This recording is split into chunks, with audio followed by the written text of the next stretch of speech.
Hey everyone, and welcome to This Explainer. Have you ever wondered if you could actually take back control of your metabolic health? Well, today we are taking a deep, fascinating dive into the source material on plant-based nutrition and type 2 diabetes remission. If you're the kind of person who loves understanding the actual nuts and bolts of how your body works, and more importantly, how to optimize it, you are absolutely in the right place. We're going to unpack all the latest data, translating some pretty complex biology into clear, actionable insights you can use right away. Let's get started. Okay, let's dive straight into this. The single most common and honestly the most pressing question patients ask their doctors right after a type 2 diabetes diagnosis is simply, can it be reversed? It's such a powerful question, right? Because getting that diagnosis, it can feel incredibly overwhelming, almost like a permanent life sentence. But as we'll see in the source material, the answer to this question really depends on what we actually mean when we use the word reversed. You see, terminology absolutely matters here. On one hand, we have a cure. That means the disease is permanently eliminated, 100% gone, and will absolutely never come back. Now, currently, there's no established permanent cure for type 2 diabetes. But, on the other hand, we have remission. Remission means maintaining your blood glucose levels completely below the diabetic range, specifically an HbA1c below 6.5% for at least 3 months, and doing it without the use of any glucose-lowering medications whatsoever. So, while it's not a permanent cure, reaching the state of remission through intensive lifestyle changes is entirely possible for a lot of people. And honestly, it represents a massive, game-changing improvement in your long-term health. Section 1, Unlocking Insulin Resistance, the root cause. To really grasp this, I want you to picture a super simple key and lock mechanism. Normally, your pancreas produces insulin, right? And that insulin acts as the key. That key unlocks the doors to your muscle, liver, and fat cells, which allows glucose to slip inside and be burned up for energy. It's a beautiful system, but with insulin resistance, that lock gets jammed. The key just doesn't work efficiently anymore, and all that glucose gets left stranded, basically locked out and floating around in your bloodstream. The really crucial point here is that type 2 diabetes definitely doesn't happen overnight. It's much more of a gradual, cascading failure. Think about it like this. In step 1, your pancreas realizes the glucose isn't getting into the cells, so it tries to compensate by pumping out even more insulin. Then, in step 2, the cells just continue to resist that signal. Fast forward to step 3, which can take years, by the way, and the insulin-producing beta cells in the pancreas become completely overworked and exhausted from trying to keep up with that constant demand. Finally, by step 4, the whole system just fails to keep pace, and your blood glucose begins rising to those diabetic levels. Now, you might be wondering, what exactly is jamming the lock in the first place? Well, the source material points to 4 hidden culprits. First up is visceral fat. Now, this isn't the soft fat right under your skin. This is the deep, dense abdominal fat that literally wraps around your internal organs and constantly releases inflammatory hormones. Culprit number 2 is liver fat accumulation. Basically, excess calories get stored in the liver, which makes it unresponsive to insulin, so it just keeps endlessly pumping out more glucose. Third is intramyocellular lipid. That is a fancy way of saying there's literally fat stuck inside your muscle cells, which directly blocks that insulin signaling pathway we just talked about. And finally, culprit number 4, chronic low-grade inflammation, which quietly damages those delicate cellular receptors all over the body. Section 2, the breakthrough, the plant-based solution. Okay, let's talk about a stark contrast. 15 grams. That represents the roughly 15 grams of dietary fiber the average American consumes every single day. Now compare that to 40 to 70 grams, which represents the daily fiber intake on a whole food plant-based diet. This massive difference, what we call the fiber gap, is absolutely central to metabolic health. Why? Well, high fiber intake actively slows down your carbohydrate digestion, which stops those crazy post-meal glucose spikes. Plus, it vastly improves satiety, so you actually feel full, and it acts as the absolute best fuel for the beneficial bacteria living in your gut. And this brilliantly illustrates the true power of this nutritional approach. A whole food, plant-based diet doesn't just do one good thing. It delivers massive, simultaneous benefits. By swapping out animal products for plants, you are drastically slashing your saturated fat intake.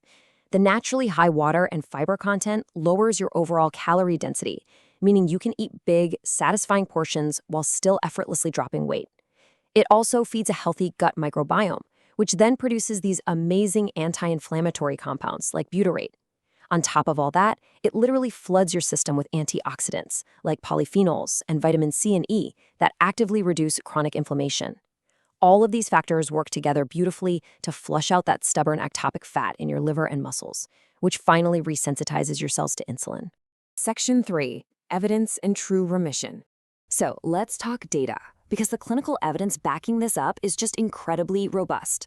Dr. Neil Barnard's randomized controlled trials showed that low-fat vegan diet significantly improved HbA1c, body weight, and insulin sensitivity. Then you have things like the BROAD study, which took it a step further. They demonstrated massive improvements in diabetes risk factors without any mandatory calorie restriction. I mean, patients literally ate until they were full. Add in the massive Adventist health studies, which consistently show way lower rates of type 2 diabetes in vegan populations. And of course, large meta-analyses confirm these exact findings across the board, consistently noting a hugely reduced need for glucose-lowering medications. Now, to be completely scientifically accurate, not everyone will experience a total reversal. You are most likely to achieve true remission if you haven't had diabetes for very long, if you achieve significant weight loss, successfully reduce your liver and visceral fat, and, crucially, maintain these healthy lifestyle patterns long-term. Obviously, genetics and age play a role too. But here's the real takeaway. Even if full 100% remission isn't reached, pretty much everyone who adopts these habits benefits from drastically better blood sugar control and a noticeably lower risk of cardiovascular disease. It's a total win-win. Section 4, Action Plan, Building Your Daily Plate. Let's move to the practical stuff and see how this all builds into an everyday routine. When we break down a seriously nutrient-dense metabolic healing plate, it's pretty revealing. A massive 50% of the meal is completely dedicated to non-starchy vegetables. That right there is your foundation. Then 25% goes to legumes and intact whole grains. Those are your slow-digesting, high-fiber carbs. Another 15% is reserved for whole fruits, which are absolutely packed with antioxidants. And the final 10%? That consists of healthy, whole food fats. Let's put some specific names to those categories so you know exactly what to grab next time you're at the grocery store. These are what we call foundation foods, basically the nutritional powerhouses for glycemic control. For your whole grains, you want to think about oats, quinoa, and barley. For legumes, which, by the way, are incredibly rich in plant protein and resistant starch, you want to load up on beans, lentils, and chickpeas. Your non-starchy veggies should heavily feature things like broccoli and leafy greens. For fruit, berries and apples are fantastic fiber sources. And for your healthy fats, small portions of walnuts, chia seeds, or avocado will provide the heart-healthy unsaturated fats that keep you feeling full and satisfied. But, just as important as what you add to your diet is what you take away. The source material is crystal clear on this. You absolutely must minimize highly processed foods. We're talking sugary beverages, pastries, refined grains like white bread, and those ultra-processed snack foods. These items are totally stripped of their natural fiber and usually loaded with refined oils. Ultimately, they do nothing but deliver rapid, empty calories that spike your blood sugar and contribute directly to that fat accumulation in your liver we talked about earlier. So what does a perfect day of eating actually look like? Well, a simple meal plan really proves that eating for metabolic health is both super satisfying and genuinely delicious. Imagine this. For breakfast, a hearty bowl of steel-cut oats topped with fresh berries, walnuts, and some ground flaxseed. For lunch, a warm, filling lentil vegetable soup paired with a huge mixed salad tossed in a simple balsamic vinaigrette. And for dinner, a vibrant, colorful quinoa bowl loaded up with roasted chickpeas, steamed broccoli, bell peppers, and sliced avocado. It's delicious, it's filling, and it is exactly the kind of fuel your cells need to function properly. But hey, we have to remember that food doesn't exist in a vacuum, right? Your overall lifestyle absolutely matters. Good nutrition works synergistically with regular exercise, getting adequate sleep, and managing your stress levels. Oh, and a very crucial safety note from the source data. If you are currently taking diabetes medication, making these dietary changes can actually drop your blood sugar quite rapidly. Now that is fantastic news, but it means you literally must work directly with your healthcare provider to monitor your glucose and safely adjust or reduce your medications. Don't go it alone. Let's anchor all of this fantastic information with a really powerful thought from our source material. The goal isn't perfection, it's progress. I love that. You do not have to completely overhaul your entire life overnight. Making small, consistent changes, practiced day in and day out over months and years, is what actually produces the greatest, most lasting metabolic results. Which brings us to our final takeaway and a question I really want to leave you with today. Every single time you sit down to eat, you have a choice to make. You can either jam that cellular lock, or you can help clear it out.